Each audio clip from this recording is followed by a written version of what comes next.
Bueno, nuestra hermana Marta está entregando todos sus trabajos, está haciendo todas las tareas y, bueno, hay que corregir algunos detalles, pero creo que está bien, que está trabajándose. Y hoy día vamos a tener un poco más de la amplitud del asunto y luego vamos a hacer también esos ejercicios que les dejé para trabajar puntualmente la diferencia entre exégesis y hermenéutica, ¿no? Bien, en cuanto a la hermenéutica, estoy cambiando porque íbamos a hacer hermenéutica ya desde la perspectiva social, ¿no? O el estudio social de la Biblia. A ver si hay tiempo para eso, lo hacemos, pero básicamente quiero hacer, de acuerdo a lo que mencionaron la semana pasada, hacer una tarea mucho más práctica para ustedes, ¿ya? Y que puedan ir entendiendo. eh, Una de las cosas que quiero decir es que no hay diferentes pasos para hacer hermenéutica, hay diferentes formas, ¿ya? Y también depende de cuál es la línea que yo puedo trabajar, ¿no? Una hermenéutica de la historia, una hermenéutica desde lo social, una hermenéutica desde, por ejemplo, desde la perspectiva femenina, una perspectiva desde la infancia, desde el hombre, otra desde la educación, otra puede ser desde los personajes, ¿no? O desde la arqueología, depende de cuál es la ruta que tenemos que hacer. O sea, no hay una forma específica para hacer, bueno, hay, pero es la más clásica, ¿no? Y lo vamos a mirar eso en su momento también. Aquí voy a presentar esto sobre la Biblia y la teología cristiana, que es una comparación, ¿ya? Desde la hermenéutica, ¿no? Aquí está la interpretación feminista, como ya mencioné también. Esta es una forma, ¿no? Y en cuanto a esto de la Biblia y la teología cristiana, ¿qué es teología? La teología responde a preguntas, ¿no? ¿No? ¿Eh? Eh, no implica la teología como tratado, porque ese es del otro lado, como tratado, como teología sistemática. eh, Generalmente en los seminarios todos los alumnos hemos sido trabajados por esa línea, ¿no? Es decir, eh, creemos que estamos haciendo teología cuando nos enseña teología sistemática. Y una cosa es teología sistemática y otra cosa es teología. En todo caso, la teología sistemática está dentro de lo que es el estudio de la teología, pero no es teología, ¿no? Entonces hay que olvidarse de la idea de que si, porque conozco de teología sistemática, entonces ya estudié teología, y la teología tiene más que eso, ¿ya? Entonces, por eso se pone acá, que esta pregunta resulta equívoca porque implica la teología como tratado, pero también la historia de teología, y como esta palabra no procede ni de la Biblia ni del cristianismo, sino de la filosofía griega, implica tener conocimiento de ella, ¿no? Y eso es lo que había que trabajar acá. Primero, bueno, la terminología, que creo que yo ya lo mencioné en algún momento cuando se estudió la introducción a la teología, ¿no? Aquí está la teología, entonces es una palabra que se usaba entre los poetas y escritores griegos, ¿no? Eh, que tenía que ver con los signos religiosos a Dios, ¿no? Y que era bajo inspiración divina, ¿no? ¿No? Esa era la idea que tenían los teólogos o los escritores y filósofos griegos. Bueno, no tenía esa idea, sino que es lo que aplicaban con el concepto de teología, ¿no? Bueno, entonces, la teología no es de origen cristiano, sabemos, ¿no? Se refiere a los mitos de Homero, de Hesiodo, y que eran llamados theology, ¿no? Por el estilo particular de componer y cantar los mitos, ¿no? Bien. De esa perspectiva, entonces, la teología es una disciplina. Quien eh, lo introduce al cristianismo es Eusebio, porque hasta antes de él había toda una tendencia dentro de los padres de la iglesia a rechazar la palabra teología, ¿no?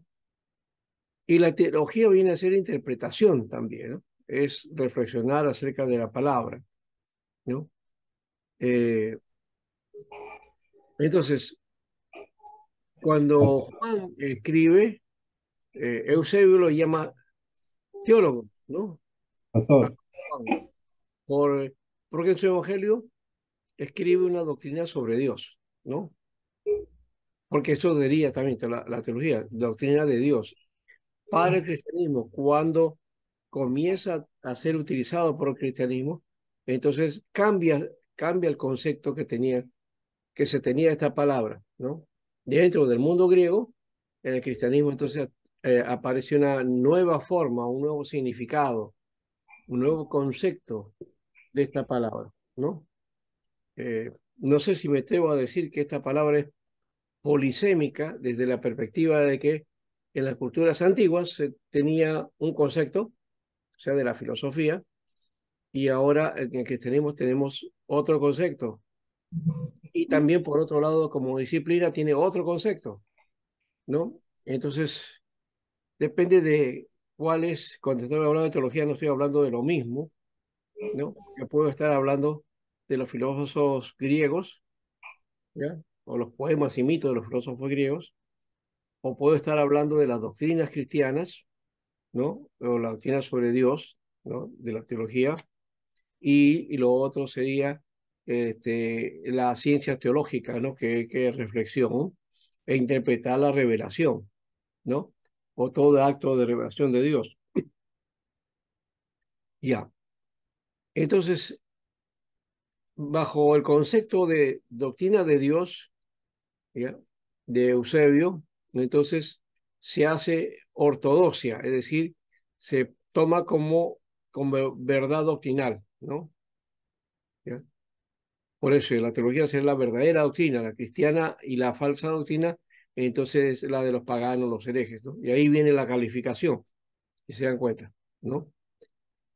Pero es curioso que para clasificar el cristianismo o la verdadera doctrina frente a las doctrinas paganas y heréticas, se usa una palabra que era de corte pagano, es decir, griega, ¿no? Porque esta palabra no es cristiana, ¿no? Ahora tienen, como digamos, identidad cristiana, nacionalidad cristiana, lo han convertido, ¿no? ¿No? Se convirtió la palabra teología para uso cristiano, ¿no? Bien, eso es y como yo le decía, el concepto más abajo tiene el sentido de ciencia de Dios, ¿no? ¿Mm? Entonces era que no es la ciencia exactamente como René Descartes, ¿no? Lo, lo trabaja, ¿no? La ciencia, a partir de René Descartes, hay una concepción diferente. Antes de eso, el concepto de ciencia era diferente.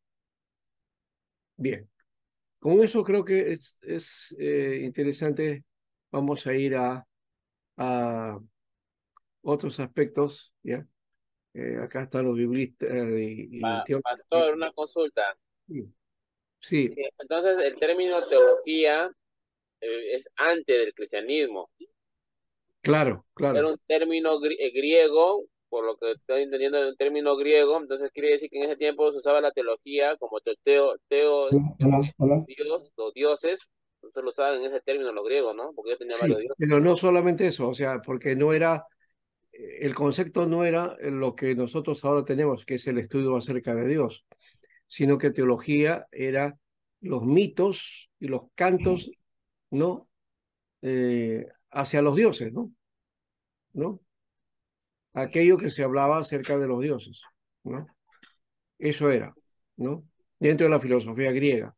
Entonces ahí está la mitología griega, ahí está todas estas historias que que nos narran acerca de las formas en que De los los libros, dioses se los libros. comportaban, Entonces los mitos y las leyendas vendrían a ser teología para los griegos, ¿no? Aló. Y una forma también de conocimiento, ¿no? Porque está unido más a las matemáticas, ¿no? Y eran tres, aquí, ya las pasé. Eh, por aquí se trabaja ese aspecto también. Ah, Eh, hola. sí, Pastor, sí, dígame. Pastor, soy César Chávez. Me logran escuchar por mi voz porque estoy cambiando el micrófono. Quisiera por favor si me escuchan. Sí, te escuchamos. Ah, ya, perfecto, doctor, gracias. Ah, ya, eso era nada más, ¿no? Ya. Bueno, entonces cada estudioso le ha puesto el concepto a la teología, ¿no? Karl Rahner, por ejemplo, acá está también José Grau, Berkhoff, ¿no? Ya, esto creo que en algún momento ya de introducción a la teología lo hemos trabajado, ¿ya? Porque sí he hablado del concepto y del origen de la teología, ¿ya? Ahora, entonces la teología bíblica hay que tomar en cuenta, se separa de la teología filosófica que tiene influencia griega, ¿no? De Platón y Aristóteles. Y la teología cristiana empieza con una interpretación a partir de libros como Romanos de Calvar. Esto es porque, hablando de la teología cristiana como tal, ¿no? A algunos no les gusta Bar, pero la teología que se discutió por mucho tiempo dentro del fundamentalismo, atacando a Bar y a otros, es justamente la teología que ha ido desarrollando dentro de la teología cristiana, ¿ya? Y se separa de esa influencia teológica griega que tuvo al comienzo, porque el cristianismo y la doctrina es, se van a asombrar ustedes de eso, pero la doctrina cristiana tiene influencia de Platón y Aristóteles, ¿no? Muchos conceptos vienen de la filosofía o de la teología filosófica griega, ¿no? Entonces, por ejemplo, el concepto dualista, ¿no? El concepto este de vida, muerte, luz, tiniebla, ¿ya? El concepto platónico. El concepto platónico de alma, cuerpo y espíritu, ese es el concepto platónico, ¿ya? Y Aristóteles también, cuando se habla de la fe y la razón, ¿no? Entonces, todo esto, la doctrina cristiana hoy, ¿no? Que viene desde la época de los padres de la iglesia, tiene esta influencia, ¿ya? Entonces, más adelante, ¿no? Cuando Barr estudia Romanos, ya le va cambiando esa figura, ¿no? Tratando de alejar al cristianismo de ese pensamiento o de la influencia del pensamiento de los filósofos griegos, ¿no? Así que la teología cristiana entendió que la ortodoxia y la heterodoxia es algo no resuelto. ¿Por qué? Porque también, por otro lado, ese aspecto de la ortodoxia, unido al uso de la filosofía griega, ¿no? O sea, los más tradicionalistas no se dan cuenta que tienen dentro de la doctrina pensamientos filosóficos griegos, ¿ya? Por eso que en los seminarios católicos, por ejemplo, para estudiar teología y para entender teología tienes que estudiar filosofía. ¿Por qué? Porque la filosofía cristiana de los padres de la iglesia tienen influencia de estos filósofos. No se puede entender entonces la teología si no estudias la filosofía. Y ahí nos dan una ventaja. Nosotros bebemos de la doctrina, pero no tenemos el concepto de la teología o de la filosofía, ¿ya? Para aclarar entonces, saber que muchas de las doctrinas aparecen o vienen como la influencia, o, o si no es por influencia, de alguna manera se usa la filosofía para tratar de dar a entender la doctrina, ¿no? Es un poquito complicado ese asunto, pero ahí está enredado y hasta ahora nadie lo va a desenredar. Barr lo quiso hacer, pero fue atacado, ¿no? En realidad Barr viene a ser un evangélico, ¿no? Que trata de llevar a la teología al lugar inicial, ¿no? ¿Ya? Eso creo que es un aspecto. Y por otro lado también esto de las interpretaciones que van a ir surgiendo, que deben surgir dentro del cristianismo, porque no es un único pensamiento el cristianismo, ya hay diversas formas de cristianismo. Y entonces a esto son escuelas y como visiones que vendrían a ser eh, heterodoxas, ¿no? ¿No? Como el caso de los evangelios. Hay 4 evangelios y cada uno tiene su visión, ¿no? Cada uno tiene su visión. Y son importantes las 4, esas 4 visiones que nos aparecen en el texto del Nuevo Testamento. Bien. Cualquier cosa me avisan, ¿ah? Si ustedes están, alguna situación no lo han entendido. ¿Ya? Pastor, A ver, preguntas ahora, sí, Pastor, ¿cómo está? Buenas noches. Le habla Pablo. sí. Pastor, yo cuando estaba estudiando filosofía, ¿no? En la Mm, universidad, también estaba incluido la teología. claro, También habíamos, ¿cómo se llama? Era parte, ¿no? Dentro de la filosofía también nos explicaban lo que era la teología. Los así es. dos van, ¿cómo se llama? Concatenados, Pastor. Sí, van de la mano, sí, van de la mano. Ay, Porque los padres de la iglesia, sin querer queriendo, por querer defender la doctrina, comenzaron a usar métodos filosóficos, ¿ya? Y uno de los que utiliza el platonismo, o lo que se llama el neoplatonismo, es Agustín. Agustín introdujo esa concepción, por ejemplo, ¿no? Y por otro lado, Tomás asume el aristotelismo, ¿no? La concepción aristotélica, ¿no? O los argumentos aristotélicos para trabajar entonces su teología, ¿no?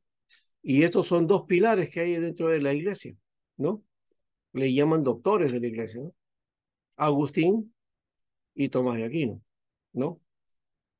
Entonces, por lo menos Tomás de Aquino nos llega porque eh, Calvino, por ejemplo, fue agustino, ¿no? Lutero fue agustino, los reformadores fueron agustinos. O sea que, de alguna manera, nosotros tenemos la influencia agustiniana, la predestinación, por ejemplo. La predestinación no es de Calvino, es de Agustín, ¿no?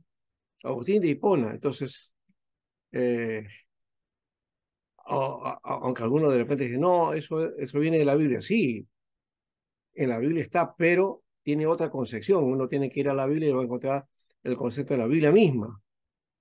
Pero la concepción de la predestinación pasa por el pensamiento de Agustín, ¿ya? Y vía Calvino, y vía Lutero, ¿no? Entonces, eso Bar por lo menos va trabajando y tratando de romper esa concepción, no usando pues esos pensamientos que han hecho de paso la cultura occidental, porque la cultura occidental tiene pensamiento judeo-cristiano, ¿no? Pero también greco-latino, ¿no? Entonces es greco-latina, judeo-cristiana. Ese es el cristianismo occidental, ¿no? Y por eso es que hoy que está, digamos, la cultura occidental está en crisis, ¿no? Está en otra etapa, porque para, para muchos el pensamiento que dominaba en el occidente ya fue. Entonces el cristianismo se ve como algo que está fuera también, ¿no? Y por eso es atacado. Pero también, por otro lado, entonces tratamos de volver a esos principios que decimos son cristianos, no, pero son más bien de la cultura, no es del cristianismo. Lo que hay que hacer es más bien volver al cristianismo, no, no lo que la cultura ha desarrollado como cristiana, entre comillas, ¿no? ¿No? Entonces hay una cultura cristiana, sea evangélica o protestante o sea católica, ¿no? Europa es, por ejemplo, culturalmente, una parte de Europa es culturalmente protestante, ¿ya? Pero vamos a ver si son cristianos de verdad, ¿no? En su práctica muchas veces no hay nada de cristianismo, ¿no? Entonces está igual que los católicos en Latinoamérica, Entre comillas, ¿no, pastor? claro. Y la tendencia de la iglesia evangélica en Latinoamérica es ir por ahí también, ¿no? O sea, o a un radicalismo, ¿no? Que no es bíblico, o a un liberalismo abierto, ¿no? No por la teología, sino simplemente porque se llega a un nominalismo, ¿no? ¿No? Ya hay datos, por ejemplo, de generaciones de evangélicos, ¿no? De tercera, cuarta generación o quinta generación, ¿ya? Que ahora pues se han vuelto nominales, ¿no? No son nominalistas, no son evangélicos comprometidos, ¿no? ¿No? Las primeras generaciones lo fueron, la segunda más o menos, la tercera ya no, la cuarta, la quinta, ya van bajando, ¿no? ¿No? Entonces, el tener evangélicos de generaciones en generaciones ahora se ve raro más bien, ¿no? ¿No? Y qué bueno si hay algunos que tienen, pues, vienen de generación de creyentes, ¿no? ¿No? Que los padres han sido creyentes, el hijo creyente, el nieto creyente, el bisnieto creyente, ¿no? Y en algunos casos hasta pastores, ¿no? Eso lo hay, pero no, son muy escasos, ¿no? Bueno, aquí, ¿qué más? ¿Qué más quieren mencionar sobre este aspecto, sobre la Biblia y teología cristiana? Entonces, Pastor, ¿me sí, escucha? Entonces podría decir que la teología es, podría ser sinónimo de filosofía religiosa, algo así.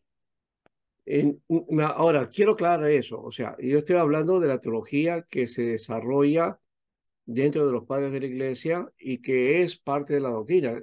También ahí, yo estoy haciendo una distinción crítica sobre el asunto, ¿no? ¿Ya? Soy muy crítico de eso, yo, de esa perspectiva, y eso me puede llevar de repente a decir, no, entonces la teología es mala. No, eso que se desarrolla como teología sistemática es bueno, pero nosotros tenemos que aprender a hacer teología, por otro lado. ¿Cómo hacer teología? Con la Biblia, pues, empezando con la hermenéutica, con una buena interpretación adecuada, ¿correcto? Entonces, no por lo que la tradición me ha dicho o porque ya está establecido la teología sistemática, sino de acuerdo. Y ahí viene también el choque, porque puede ser que en tus conclusiones tú digas una cosa y dices, bueno, no, esto entonces es herejía. ¿Por qué? Porque no está dentro de los cánones de lo que la doctrina dejada por los padres de la iglesia se estableció, ¿no? Entonces, es bien complicado el asunto, ¿no? Porque ya hay una línea, ¿no? La línea, por ejemplo, que tenemos doctrinalmente, ¿no? Es parte de esa influencia patrística, ¿no? Entonces, ahí es donde hay que tener ese cuidado y lo que tenemos nosotros como doctrina es cierto, pero yo voy a lo que dice la Biblia, o sea, yo me baso en la Biblia y en la palabra. Entonces, desde esa perspectiva, hacer una hermenéutica y a partir de ahí también desarrollar una teología. Ahí, eso creo que es una situación de cómo reflexionar, ¿no? Creo que vi el aspecto, interpretar, juzgar y actuar. Creo que es las pautas que les mencioné la vez pasada. A ver, recuerden, alguien lo ha notado, ¿ya?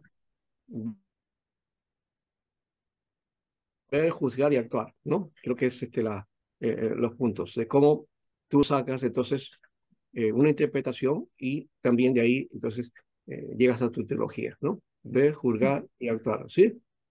¿No? Sí. Es el círculo hermenéutico. Eso es un principio importante.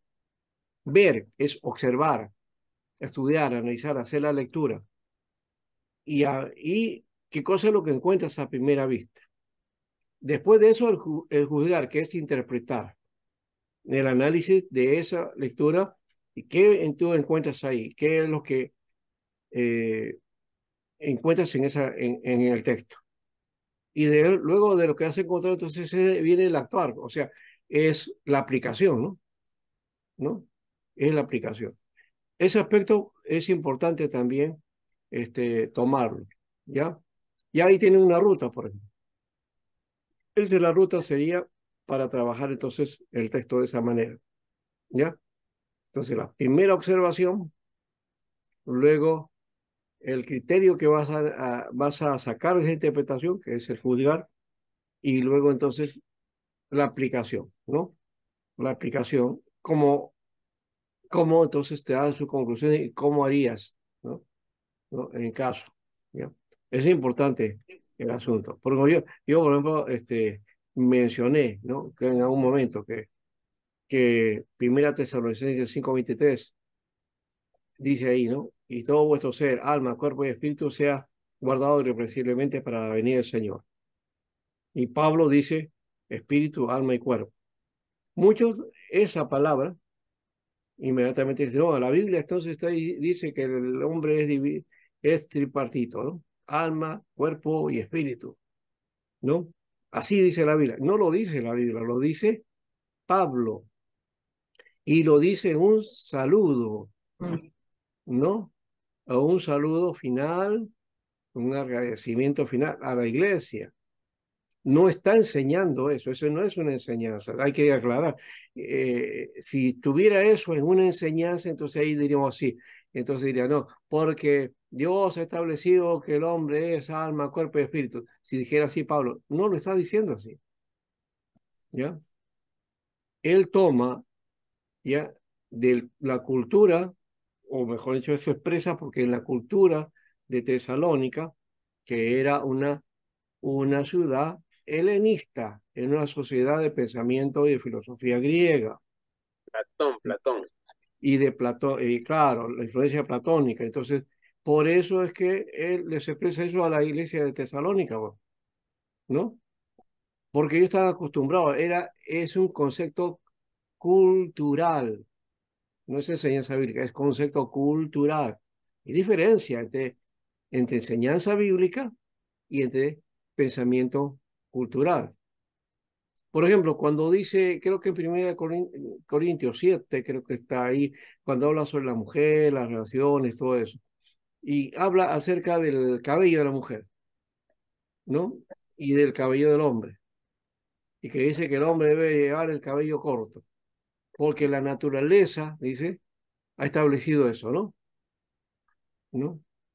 Cuando Pablo dice la naturaleza, está hablando de la cultura.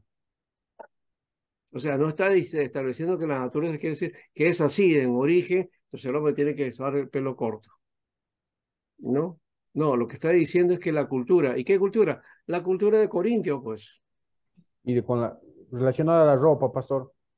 Ah, Relacionado a la ropa. también es cuestión cultural. No es un hecho mandatorio de parte de Dios. Lo que hay No. que guardar en todo caso, el decoro, ¿no? El cuidado de cómo debe ser un cristiano, sí, porque no hay que exagerar también, pero no establece ahí una medida, ¿no? Como en casos que ocurren, pues, ¿no? En la iglesia, ¿no? O porque, qué sé yo, los hermanos eh, ponen o en una iglesia imponen una determinada forma, ¿no? Y a veces son imposiciones, pues, tontas y también, y a veces obligatorias para la mujer y no para el varón, ¿no?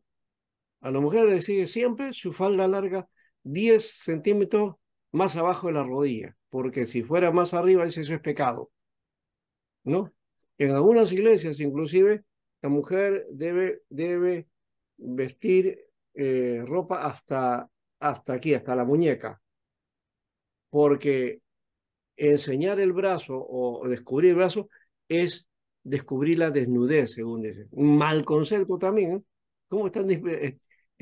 Cuando la Biblia habla de desnudez, está hablando de relaciones sexuales, no es la desnudez. Por lo menos en la mayoría de casos aparece así en la Biblia, ¿ya?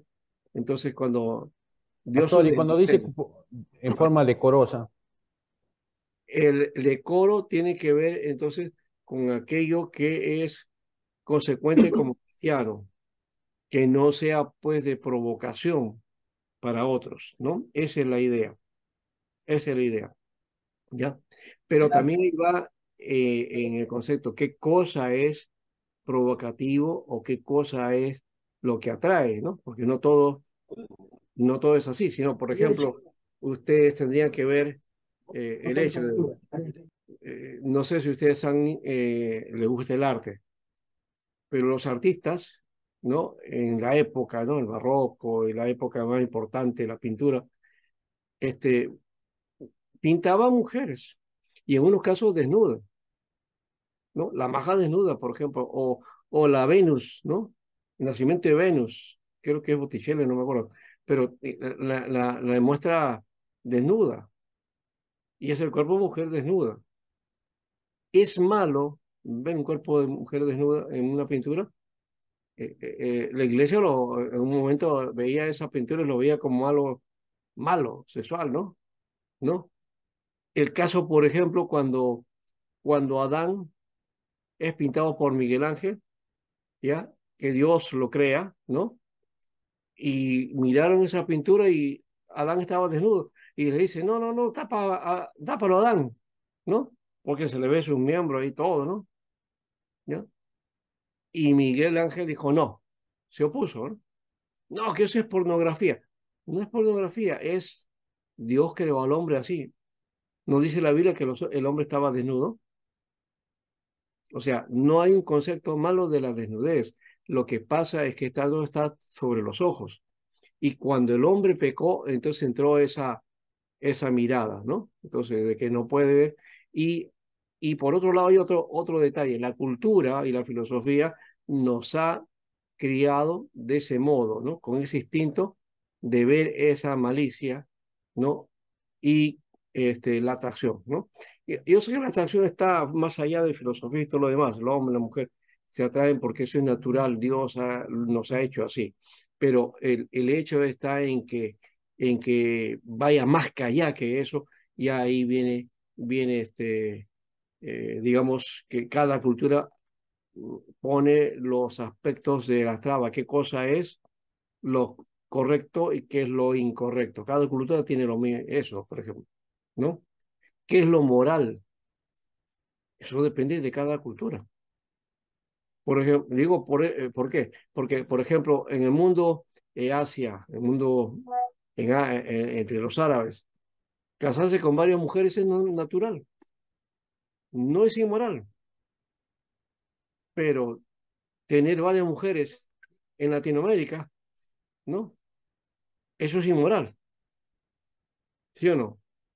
El concepto entonces de moralidad cambia, no es la misma, ¿no? No es la misma. Entonces hay que tener el cuidado y el cristianismo lastimosamente entró esa concepción del sexo es malo y entonces desde ahí nos malograron en la cabeza, ¿no? El sexo es malo. Lo deformaron, ¿ya? ¿Cuándo fue eso? Cuando los padres de la iglesia metieron conceptos filosóficos griegos, ¿no? El platonismo, por ejemplo, dice pues, que el cuerpo es malo, ¿ya? El espíritu es bueno, el cuerpo es malo. Concepto platónico. Y que se pegó a la doctrina cristiana, ¿no? Entonces, el cuerpo no es malo, Dios lo hizo bueno, ¿ya? Y algunos inclusive dicen que el pecado original fue el sexo, ¿no? Las relaciones sexuales.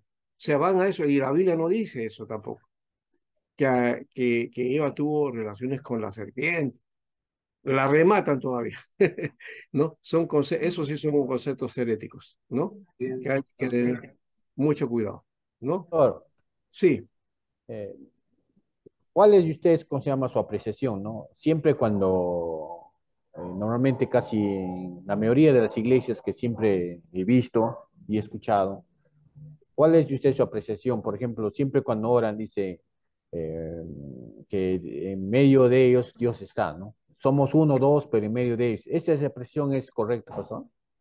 ¿O esa interpretación, perdón? Bueno, ese concepto, por ejemplo, no es malo, está bien, ¿no? Aunque no enmarca exactamente lo que dice, porque cuando dice el texto de la Biblia, cuando dos o tres están reunidos en mi nombre y yo estoy en medio de esto, está hablando de la presencia de Dios que se manifiesta, ¿no? En los que, cuando nos reunimos en su nombre, dice, ¿no? Hay una manifestación de parte de Dios.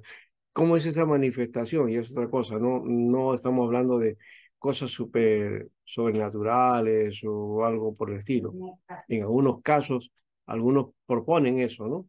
¿No? Que vas a ver visiones, que vas a hablar esto, que lenguas o que profecía. No necesariamente tiene que ver con eso, ¿ya? Sino que el concepto de reunirse, ¿no? En el nombre del Señor es el concepto y el principio de la comunidad de fe, la iglesia, ¿no? Creo que ese es el elemento base que está diciendo el texto ahí, ¿ya? Eclesía significa asamblea, reunión, ¿no? Y se reúnen en el nombre del Señor, ¿no? Ese es el principio que debemos tomar en cuenta. No, no el asunto de que somos tres, ya está la presencia del Señor aquí. No, la idea es que esa reunión, la eclesía, la comunidad, ¿no? Ahí se manifiesta el Señor. Ese es el principio que hay que tomar en cuenta. Y el principio mínimo de tres, pero no tres solamente, ¿no? ¿No? Pastor, Sí. pastor, entonces queda claro de que no debemos de tomar la Biblia eh, literalmente.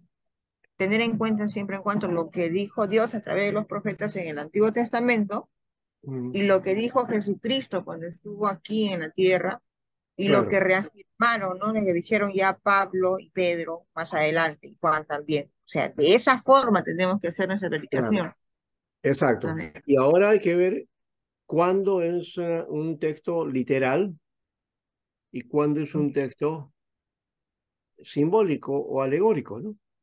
¿No? Ujú. Por ejemplo, el Apocalipsis. ¿Cuántas escuelas se han hecho sobre la interpretación del Apocalipsis erradas por completamente? Yo las desecho a todas, porque no, no nos dan el parámetro exacto de lo que dice el texto. ¿Ya? Claro, ya no hay El acuerdos ahí Apocalipsis, prácticamente. no, el Apocalipsis muchos lo toman de forma cronológica y literal, que va a ocurrir esto, que lo otro, y hasta hoy día, ¿no? Hoy día ya hemos llegado al tiempo final, ya viene la tribulación, no sé cuánto, por lo que está pasando en el mundo. Sí, Hermanos, pero el reloj está haciendo el tic-tac, incluso ya sí, es hasta. el reloj de Dios, que Israel y Israel no es el reloj de Dios, de paso. Sí, pues. Y ahora, esto que está ocurriendo hoy, ya hace 1000 años y en historias pasadas también ocurrió, y peor. Y los que estaban en esa época también decía es el fin del mundo, ya viene ese. Y, o sea, hay que también ver y leer los tiempos y dejar que Dios al final no nos especulemos en el asunto del final, porque eso es potestad de Dios, como dijo en Hechos, ¿no? ¿No? Dios en su sola potestad ha establecido las cosas. ¿Cuándo será? ¿No? Y eso no compete a nosotros, pero se establece, se habla de profecías y que ya es el tiempo, ¿no? ¿Cuántos han fallado en proclamar profecías acerca de la venida del Señor y no se ha cumplido? Hasta hace poco nomás, ¿no? Que algunos decían, no, que el Señor ya viene en el año 27, ya va a estar acá, ¿no? Entonces, Ahora dicen el 30. no sé si el 30, pero de todas maneras, van a Porque seguir dicen fallando. porque el río de Éufrates se secó. Bueno, tantas cosas, ¿no? Que Sí, sí, sin sí, principios pero de Biblia. sacan al aire textos fuera. Hay que mirar por qué este asunto de que habla acerca del ejército que pasa, ¿ya? Y para pasar tiene que estar seco el río, dice, ¿no? Y todo eso, ya. Pero eso hay que ver. De paso, el Éufrates sí se está secando, es cierto, el Éufrates se está secando, pero se está secando porque han hecho abuso y abuso, ¿no? del agua del Éufrates, ¿no? La energía que han sacado de ahí y todo eso. Ya me vio las culturas que han estado alrededor, ¿no? ¿No? Es lo que el hombre está haciendo, depredar la naturaleza, ¿no? De eso sí no hablamos, ¿no? Que la Biblia también está mostrando eso, que si el Éufrates se seca, es ¿por qué? Porque hay una consecuencia ahí, ¿no? El hombre está haciendo mal uso de los recursos naturales. La tierra está cambiando, la temperatura está cambiando. Esto que tenemos hoy ya a puertas, el niño, y que ya estamos sintiendo, porque tenemos todo el año no hemos tenido invierno, ¿verdad? Ha sido un verano, ¿no? Todo el año haciendo sol, casi, ¿no? Pocos días de frío, ¿no? Creo que de los años que he visto, este es el año que ha sido más caluroso de todos. Y ahorita la temperatura está subida, tenemos, creo que hay 1 o 2 grados más. ¿Mm? Y no es constante, hay días fríos y hay días de calor, ¿no? Cuando hace calor parece que estuviéramos en verano ya, ¿no? ¿Ya? Entonces, ¿cómo va a ser este verano? Eso vamos a ver. Entonces, eso es consecuencia del mal uso de la tierra, ¿no? ¿No? De alguna manera, más allá de el mismo fenómeno que se da de tanto en tanto, porque el niño sí, es cierto que el niño es algo que en esta zona se da, ¿no? Es un fenómeno así como en Centroamérica, ¿no? Ocurren, ocurren los vientos, ¿no? Ciclones, huracanes. Acá es el asunto de la corriente del Niño, ¿no? Y los terremotos, ¿no? O temblores, ¿no? ¿Ya? Que entonces va a haber un gran terremoto, profetiza uno.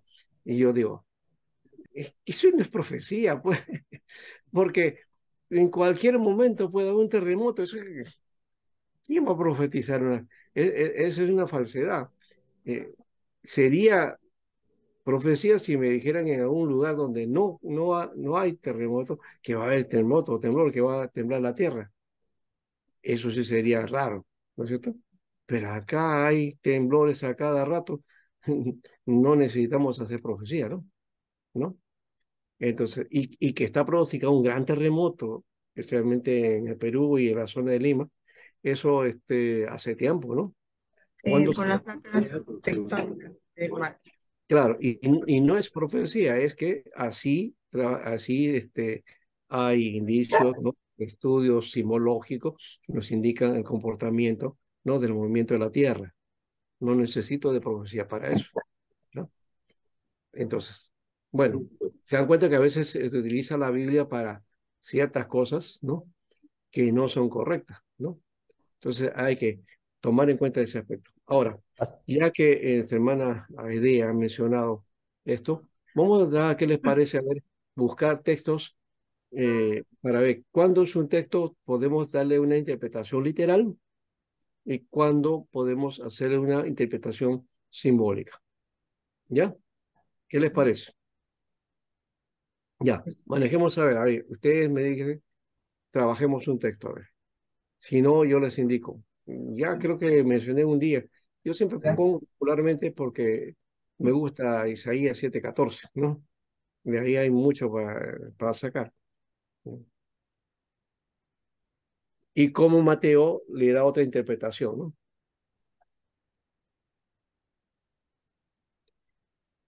Y yo trabajé esto de Habacuc y por ahí algunos le achuntaron en parte porque hablaron de Babilonia, de invasión, todo eso. Me gustó eso, ¿ya? Porque eso es lo que refiere a Habacuc, ¿no? En medio de eso de la presión, ¿no? Del imperio hacia Israel, es donde dice el Señor más el justo por su fe vivirá, ¿no? Y Pablo lo saca de ese contexto y lo utiliza ¿para qué? Para la fe en el Evangelio, ¿no? Para la proclama y la fe del Evangelio, ¿no? Es otro contexto, ¿no? Muy bien. ¿Ya? Pastor, ¿Algún pastor, texto Podría que ser, usted les preocupe? A ver, pastor, antes que sí, entremos a analizar, usted al principio estaba mencionando para hacer una correcta hermenéutica, lo primero que tenemos que es ver, ¿no es cierto? sí, sí, Luego juzgar y luego aplicar. Sí. Pastor, ¿y cuáles son las herramientas que, aparte, es necesario siempre tener una Biblia interlineal? No necesariamente, aunque en este caso sí recomendaría, si ustedes quieren para el Nuevo Testamento, por lo menos el interlineal de Elsa Tames, ¿no? ¿Cómo se llama, pastor? Es la Biblia eh, Nuevo Testamento interlineal, palabra por palabra. Acá está. Palabra por palabra. Este de acá es. Yo les he compartido, me parece, este libro. Está, y yo lo tengo en PDF, ¿no? Entonces, me gusta más este porque tiene, inclusive, la comparación tiene la Reina Valera contemporánea y la otra versión es Biblia de Jerusalén, más el texto griego y el interlineado en castellano, ¿no? ¿Ya? Entonces, buen trabajo. El otro del Antiguo Testamento es el de la cueva, ¿no? Que no sé que alguien me lo pidió y se lo envié, ¿no? Lo conseguí y lo envié. Porque había dicho yo que la carga era demasiado, pero sí entró. Entonces, Pastor, ahí, pero sí existen a la venta, ¿no? Esos tipos de Biblias. claro, esto es en físico. Esto, ahora, no sé si tendrá, Sociedad Bíblica lo tuvo un tiempo, y claro, ustedes todavía no estaban estudiando acá, pero en el seminario, en el STEC, cuando existía el STEC, Sociedad Bíblica justamente hizo una oferta para estudiantes. Esta de aquí, más el texto en griego, el texto hebreo y este, un, un sinóptico, ¿no? Un sinóptico de los evangelios, como este, ¿no? ¿Ya? Pero con indicaciones en castellano. Este, por ejemplo, yo lo tengo, no está con indicaciones en castellano, está en alemán, ¿no? Y entonces es más complicado entenderlo, Sí, ¿ya? sí. Pero de todas maneras sirve, ¿no? Porque la forma en que está el sinóptico, está Mateo, Marcos, Mateo, luego Lucas, ¿no? Entonces en esa forma está trabajado, ¿ya? Sí, Mateo, Marcos, Lucas y también Juan, ¿no? Que también lo alinea ahí, ¿ya? Y está en el texto en griego, ¿no? Entonces, por esos 4 libros y más otro, el de Mexer, creo que el librito ese de Mexer chiquito, que es que tiene los mínimos de los aparatos críticos del Nuevo Testamento, eh, por una suma de cantidad que no recuerdo ahorita, pero casi regalado, en realidad, ¿ya? Entonces, yo, muchos solicitaron y les hice el pedido y les llegó cada uno su paquete, ¿no? Yo recuerdo que quería ese, este sinóptico en castellano, ¿ya? Y ya no pude sacar, cuando fui a pedir ya no había, me dice, ya no hay, ya se habían agotado todos, ¿no? De todas maneras ahí saqué para los alumnos y algunos amigos que también necesitaban, ¿no? También de esa manera la Biblia del Oso también estuvo también en oferta un tiempo, ¿ya? Y se sacaba así también por pedido, no por la librería, sino con un pedido particular, ¿no? Para alumnos de seminario. Si ustedes de repente, en el lazo que le falta todavía, si por ahí Sociedad Bíblica este, hace ese tipo de ofertas de su paquete, yo les paso la voz, Nos ¿ya? comunica, pues, pastor, para Sí, poder sí. adquirir. Si es que hay, sí que hay la bendición antes que termine, ¿no? Sí, pues. Antes que termine, ¿no? Porque no hay ahorita. Yo estoy hablando con él. Porque es importante tener ese tipo de, Sí, para poder hacer una verdadera interpretación, pastor, porque si no podemos hablar cualquier cosa, ¿no? bueno, Y pero aun cuando eso, no, miren, hay formas, ya les he dicho, esto está en PDF y utilicen ustedes los PDF ahí, ya pueden por lo menos trabajar con eso. pero la interpretación aún, en consenso, ya he dicho, utilizando varios textos de la Biblia, varias versiones de la Biblia. Ya con eso pueden manejarse para poder interpretar o manejar mejor el criterio de la interpretación. Pero por otro lado está en que uno tiene que acostumbrarse al lenguaje bíblico y al pensamiento bíblico, sobre todo, no tanto al lenguaje, sino al pensamiento, que es lo que la línea de pensamiento que tiene cada libro. Eso es lo que me va a guiar para una interpretación adecuada, ¿ya? Es lo que se llama también la línea teológica, el pensamiento teológico, ¿no? Que es lo que guía al autor, ¿ya? Y sobre esa línea es que va a desarrollar, ¿no? Todo el libro, ¿no? Todo el mensaje. Y uno diría, bueno, pero Pablo no tiene esa de sí. Pablo, a pesar de que digamos, su idea, su concepción es bastante enredada, ¿ya? Y pasa de un lado a otro pensamiento a otro, ¿sí? Pero igual va concadenando al final, ¿ya? Entonces, creo que también podemos utilizar de esa perspectiva a Pablo, ¿no? Bien, vamos entonces al ejercicio. A ver, ¿qué primer texto hay por ahí? ¿Qué texto podemos trabajar? ¿O quieren ustedes que trabajemos los textos que de Habacuc y de Timoteo? Sí, pastor, por Sí, favor. claro, mejor. ¿Empezamos por Sería ahí? bueno. Ya, Sí, Claro. empezamos por ahí. Ya, muy bien. yo hice la tarea, le mandé, pero no sé si está bien la interpretación. Sí, he visto. Los intentos están muy bien. Yo ¿Ya? también le Sí. envié, pastor, ¿no? Ah, Yo sí. también le Lo envié. que pasa es que muchos, como ya tienen una concepción, una idea de la doctrina, entonces por ahí es donde se van, ¿no? Se van por ese lado. Y hacen comentarios, sí, pero no exactamente lo que el texto quiere decirnos, ¿no? Caso de César, por ejemplo, muy bien utilizó palabras griegas. También eso está bien, un inicio, un buen intento, pero también palabras griegas sueltas con su significado no dice mucho tampoco, ¿no? Simplemente puede ayudarme de repente a afirmar ciertas ideas, ¿no? Eso podría ser, Pastor, ¿ya? pastor, yo le mandé mis tareas por correo, no sé si lo llegó a ver. Sí, pero lo mandaste justo cuando estábamos entrando. Sí, pues, no, no, sí, sí, pero Entonces no lo he visto, pues no, la tenía que anterior, entrar en clase. la anterior sí la llegó a ver, la anterior. Sí, de todas maneras lo voy a ver, ya. Ya, Entonces vamos a por lo menos a trabajar ese aspecto, ¿ya? Entonces, A ver, Habacuc. saca entonces Habacuc 2:4, ¿ya? Cada uno con su Biblia, ¿ya? Habacuc 2:4. Ya está. Primero vamos a analizar el texto de Habacuc, ¿ya?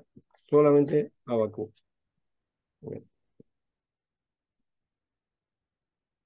Y después iremos a que Pablo, ¿cómo lo utiliza? Porque Habacuc tiene una concepción, ¿no? Un pensamiento y deriva de una situación, ¿ya? Habacuc, ¿cuánto, pastor? Disculpe. Habacuc, pues, Dos, ¿dónde está? cuatro. 2:4. ¿Dónde Dos, o está? sea, no, no, Wilson, Habacuc, ¿qué? O Wilson está sea, durmiendo, pastor, capítulo y ¿no? versículo a eso. 2:4. He A aquí eso, que pues, aquel cuya 2:4. alma no es recta se enorgullece, mas el justo por su fe vivirá. Muy bien. Ese texto del versículo 4, ¿no? Está dentro de, digamos, de una queja que Habacuc hace a Dios, ¿no? Y él no entiende cómo es que ese Dios santo puede usar a Babilonia como instrumento de su voluntad, ¿no? O sea, la idea de Habacuc era, Señor, ¿cómo puede estar usando un pueblo pagano para castigar a tu pueblo? ¿No? Pero es que lo que pasa es que este pueblo se había alejado de Dios, se había alejado del pacto con Dios, ¿no? Y eso creo que es un elemento que marca aquí en el texto, ¿no? Entonces, Habacuc está haciendo, digamos, tiene su pensamiento nacionalista, ¿no? ¿No? Muy judío, muy israelita. Y tomando en cuenta que Dios es el Dios de Israel.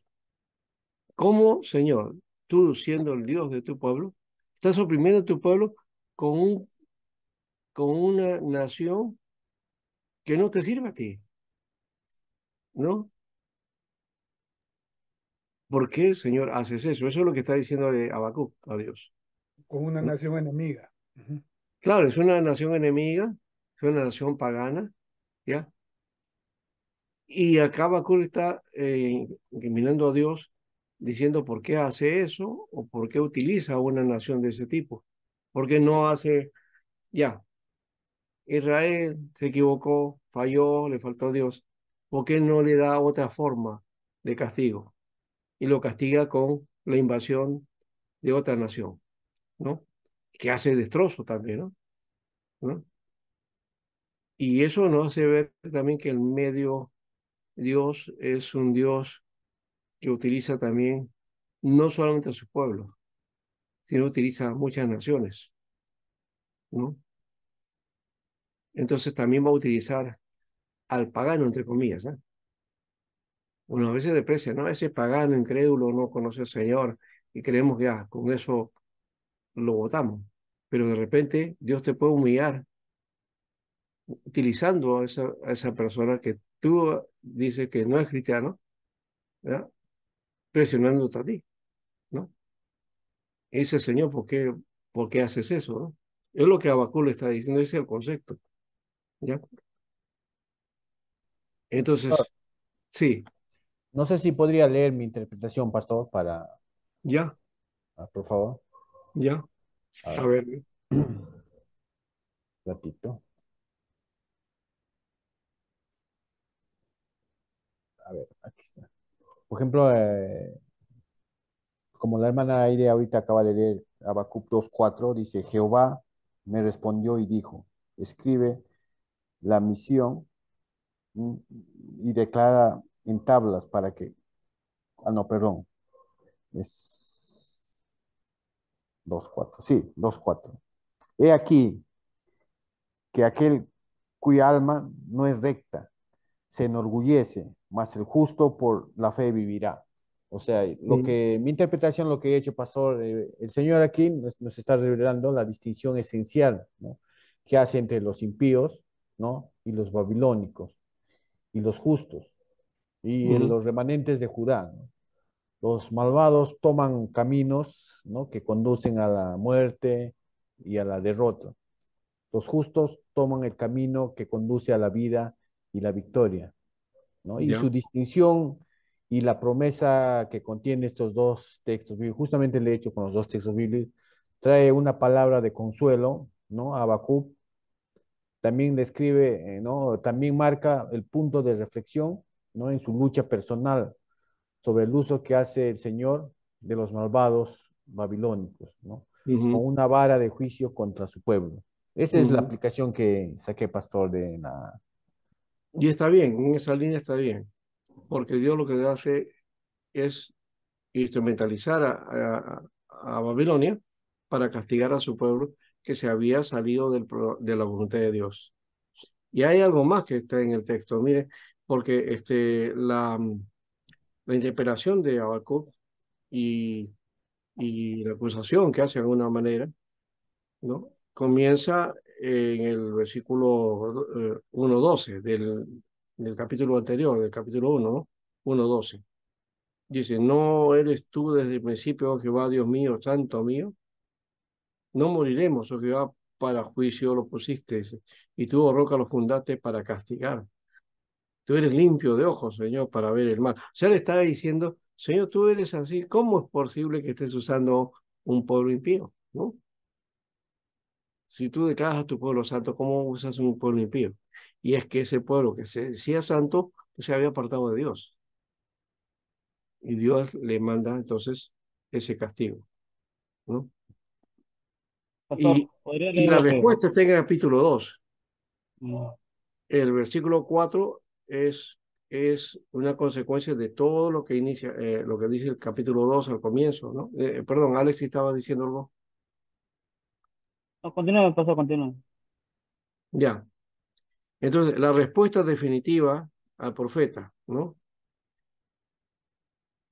¿Cuál es la respuesta? El versículo 4, cuando dice justo por la fe vivirá, en realidad lo que está diciéndole al profeta es, los que sean fieles a Dios vivirán. Israel había sido infiel y todos los infieles a Dios iban a morir, es lo que está diciendo, ¿ya? Y Dios iba a utilizar a Babilonia, entonces, para arrasar a aquellos que se habían alejado de Dios, ¿no? Parece terrible, pero que así fue. Ahora, hay que denotar esto, que no debemos, esto luego aplicarlo o interpretar para situaciones como que puede estar ocurriendo ahora, no. Esto está dentro de la historia bíblica y es una enseñanza bíblica del mal comportamiento de su pueblo y cómo Dios apela a otro pueblo para castigar a su pueblo, ¿ya? Eso no quiere decir que Dios va a comportarse siempre así, porque Dios tiene sus formas de comportamiento, ¿no? Diversas formas, ¿ya? Y no va a ser siempre lo mismo, ¿correcto?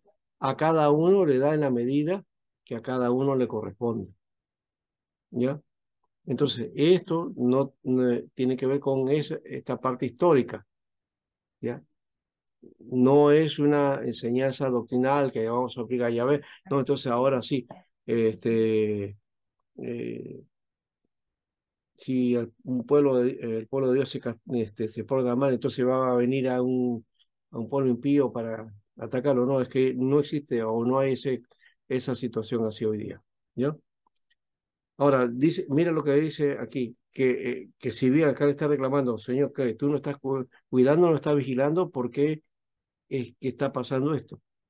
Le dice, sobre mi guarda estaré y sobre la fortaleza firmaré el pie y velaré para ver lo que se me dirá y qué he de responder tocante a mi queja. Esa es la queja de Habacuc.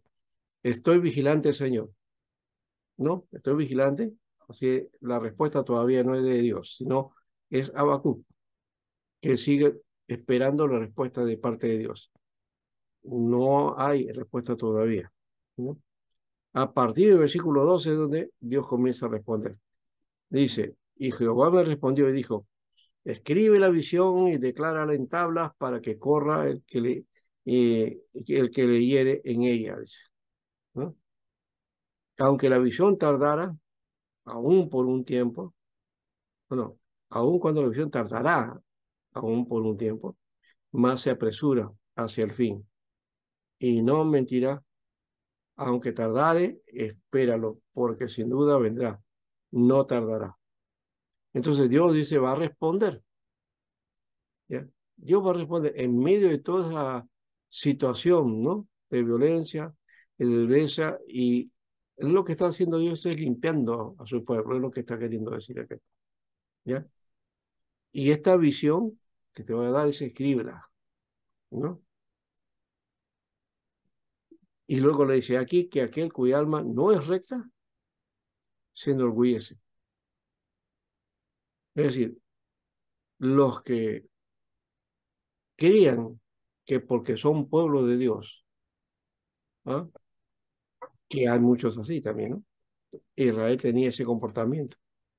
No, somos de Dios, no va a pasar nada, ¿no?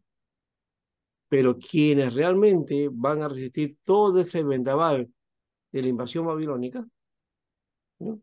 Son los que dicen son justos, ¿ya? Pero no solamente por ser justos, sino porque por la fe, ¿no? ¿Ya? El justo entonces vive por la fe, dice, y esos van a ser librados. Ahora, aquí hay un detalle, porque vivir por fe no es lo que nosotros entendemos hoy día como vivir por fe. Lo que es muy popular dentro de la Biblia. Yo vivo por fe, yo vivo por fe. Algunos si viven por fe es que no trabajan, no hacen nada y Dios lo va a proveer, dice, ¿no? Eso no es vivir por fe, es otra cosa. Vivir por fe está hablando de la confianza que debe tener hacia Dios, ¿no? La seguridad de estar en Dios. Pero algo más, aquí esto lo está hablando en el contexto del Antiguo Testamento, del pacto que Dios había hecho con Israel. ¿Mm? Entonces, el justo tenía que ser firme y seguro al pacto, no salirse del pacto, ¿ya? Entonces, cuando le dice el justo, por su fe vivirá, ¿por su fe a qué? Al pacto con Dios, ¿ya? Mejor dicho, no es su fe, porque la palabra fe implica fidelidad, fidelidad, compromiso con Dios y compromiso con su pacto. Entonces aquí lo que está diciéndole que el justo por su fidelidad al pacto vivirá. Al pacto de Dios con el pueblo de Israel. Exacto. Aquí el pacto, ustedes van a ver en el Antiguo Testamento, todo tiene que ver con eso. ¿Ya? Jeremías, ¿no? Se habían salido del pacto, ¿no? Les vino también, y bueno, el mismo concepto, ¿no? Babilonia, ¿no? ¿No? Pero Israel muchas veces salía del pacto de Dios, se olvidaban del pacto, se olvidaban de la ley, ¿no? Dios había dado la Torá y se olvidaron de la Torá, ¿no? Lo que sí guardaban religiosamente sus sacrificios, sus cosas religiosas, eso sí cumplían, ¿ya? Pero Dios, Isaías le dice, ¿no? Ya estoy harto de todas esas cosas. Estoy harto de sus cultos, sus sacrificios, sus servicios. No me sirve para nada. ¿No? Yo siempre eso sí lo comparo con lo que de repente hacemos nosotros también, ¿no? En el servicio, que decimos que es servicio a Dios. De repente no es, no, ¿cómo es el servicio? Nuestro corazón, ¿cómo está? ¿En qué condición está? Si no está correcto, pues ese servicio no va a llegar arriba, no va a agradar a Dios. Y hasta lo podemos lo tener hastiados, como decía en Isaías, ¿no? Y peor, en ese caso en Isaías pone que su pueblo no entendía. Dice, el asno conoce su pesebre, ¿no? Y a su Señor, pero dice, Israel no entiende, ¿no? Y esa figura de Israel que no entiende también puede ser para la iglesia, ¿no? Hoy hay mucha especulación. En la pandemia hubo mucha especulación y nos basamos en nuestras teorías y argumentamos con nuestras teorías y de repente las teorías no sirven para nada. Hay que ir al texto entonces para ver qué es lo que quiere decirnos y sujetarnos a ello. Entonces, cuando dice aquí, es por la fidelidad al pacto. O sea, por su fe vivirá, pero su fe aquí, a ese pacto con Dios. ¿Están sujetos a ese pacto con Dios? Perfecto, no hay problema. Ahora hay algo más. Algunos también interpretan de otro modo este aspecto. Porque dice, el justo por su fe vivirá, o sea, por su fidelidad. Es decir, el acto del justo, ¿no? Que se aferra a Dios y a su pacto. Pero por otro lado también podemos interpretar el texto del lado de Dios, ¿ya? Porque ¿quién es fiel al pacto? ¿Israel fue fiel al pacto? No fue fiel al pacto. ¿Quién Ya, es fiel a su pacto? ¿Quién es fiel al Dios. pacto? Es Dios. Y así lo dice, ¿no? Aunque ustedes fueren infieles, yo permanezco fiel. Lo dice Pablo, ¿no? Ahora, Dios permanece fiel. Y Dios nunca quebranta su pacto. Ese concepto, por eso, rompe con el dispensacionalismo, una escuela, eh, digamos, de interpretación de la Biblia, alejada de la Biblia, ¿no? Del concepto de la Biblia. ¿Ya? Porque muchos dicen que Dios opera aquí y termina fracasando esto y tiene que volver a hacer, rehacer y hacer otra forma, ¿no? Para trabajar con el hombre. No, el pacto de Dios nunca termina, nunca fracasa, ¿no? Sino que nos lleva, ¿no? Creciendo ¿no? De menos a más, de menos a más. Ahora, el texto se puede traducir de este modo, ¿no? Y aquí que el alma que no es recta se enorgullece o se envanece, ¿no? Mas el justo por la fidelidad de Dios vivirá. Ya. Fíjese,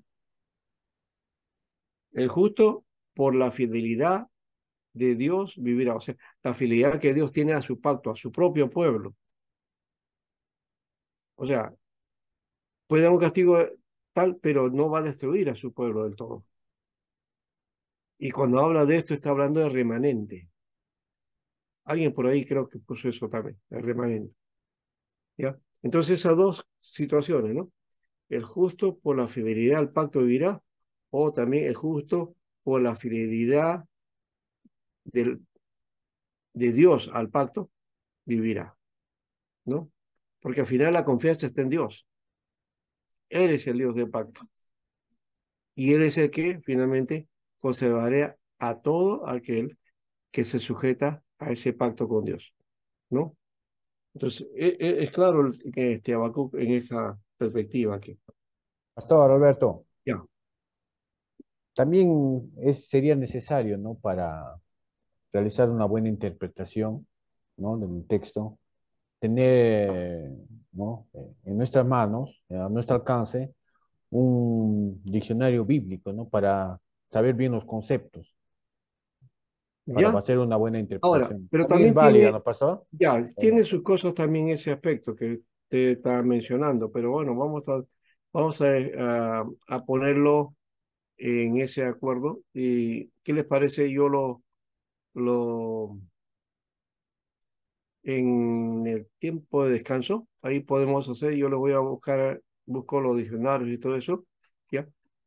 Como para que vamos a ver, ir complementando y algún comentario también que nos pueda servir esa perspectiva, ¿ya? ¿Ya? Entonces, lo que hemos hecho solamente es desde la mirada del texto, ¿ya? Desde la mirada del texto. Ahora vamos a ir a comentarios, ¿ya? Eh, Todavía no hemos ido a ver lo de Pablo, pero está ahí, ven, esa es una parte, hay que ir a lo otro. ¿Algún comentario más? ¿Sí? Ya, vamos a ir de descanso, ¿te parece? Y en base a eso, ya, al regreso, entonces ya tengo los libros a disposición y yo se los comparto para ver qué cosa es lo que encontramos aquí sobre este texto. ¿Ya? ¿Ya? Ya, muy bien. Eso nos va a servir a nosotros para que vamos a afirmar que lo que hemos hecho está correcto o de repente vamos a tener que corregir también, ¿no? ¿No? Eh, Muy bien. Vamos entonces al